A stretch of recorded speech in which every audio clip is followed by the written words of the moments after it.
एक गांव में मिट्टी के बर्तन बनाने वाला एक व्यापारी लक्ष्मैया था। वही उसके परिवार का व्यापार था।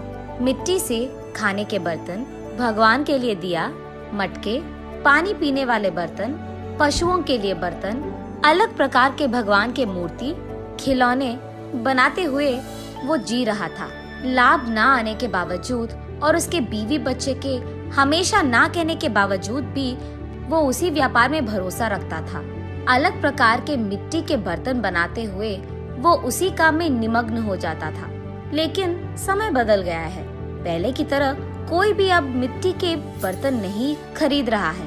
इसी कारण कई साल से लक्ष्मैया को 1 रुपए का लाभ भी नहीं है, उल्टा पूरा नुकसान हो रहा है। इसी कारण वो यही हमेशा सोचता था कि काम में कुछ नया करना होगा और उसी सोच में पड़ जाता था।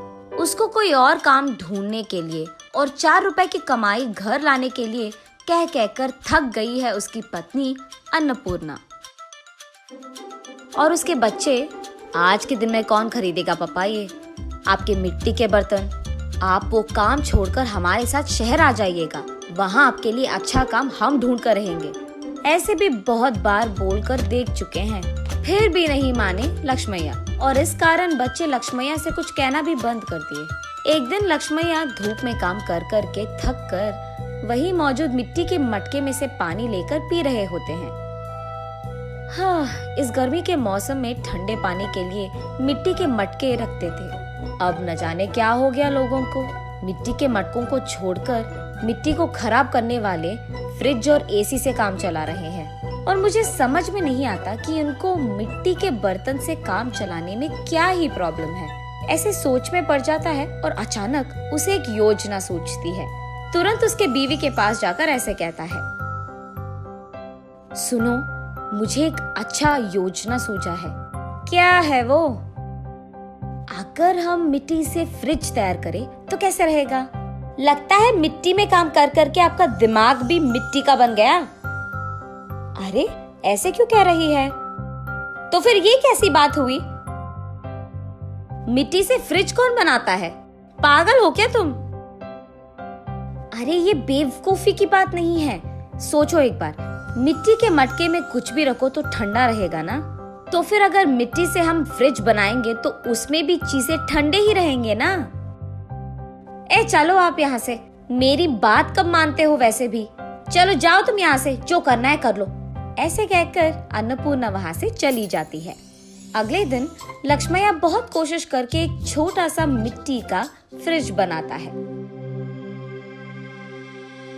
ऐसे ही कुछ फ्रिज तैयार करके उस गांव के बाजार में लेकर जाता है। वहाँ वो एक भीड़ को इकट्ठा करके, ये मिट्टी से बना हुआ गरीबों का फ्रिज है, इसमें पानी डालने से ये खूब चलता है। इसके अंदर रखे सारी चीजों को ठंडा रखता है। ये 2 परतों में रहता है और बीच में एक खाली जगह रहता है। उसी जगह को हमें पानी से भरना होगा। इसी कारण बाहर का तापमान न अंदर आएगा और अंदर का तापमान कम नहीं होगा।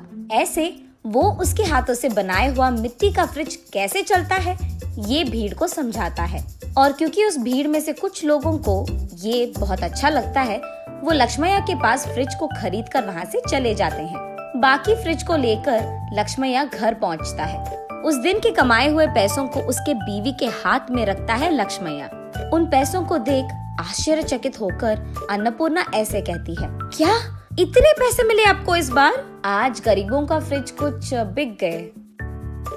बाप रे, ये सच है क्या? इसका मतलब तुम्हारे मिट्टी के फ्रिज को खरीदने वाले लोग भी हैं। चलो अच्छा है, कुछ तो आया हाथ में। इतने दिनों में कुछ पैसे तो घर लाए तुम। ये कहकर वो वहाँ से चली जाती है। ऐसे लक्ष्मैया उसके बाद कुछ और मिट्टी के फ्रिज को बनाकर बाजार लेकर जाता है। कुछ दिन बाद सारे जिला में ये बात फैल जाती है कि लक्ष्मैया का गरीबों का फ्रिज बिजली के बिना ही चलती है। इस कारण लोग सारे लक्ष्मैया के घर सीधा पहुंचकर गरीबों के मिट्टी का फ्रिज खरीदकर वहां से चले जाते थे। इसी कारण एक ही झटके में लक्ष्मैया का व्यापार बहुत बढ़ जाता है, लाभ भी मिलते हैं और काम करने के लिए लक्ष्मैया उसके नीचे कुछ लोगों को नौकरी भी देता है। ये सब देख अन्नपूर्णा अपनी आंखों का भरोसा ही नहीं कर पा रही थी।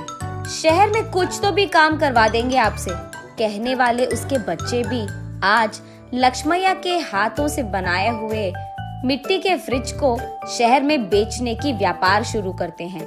ऐसे लक्ष्मैया को उसके मेहनत का फल मिलता है, वो अमीर बनता है और खुश रहता है।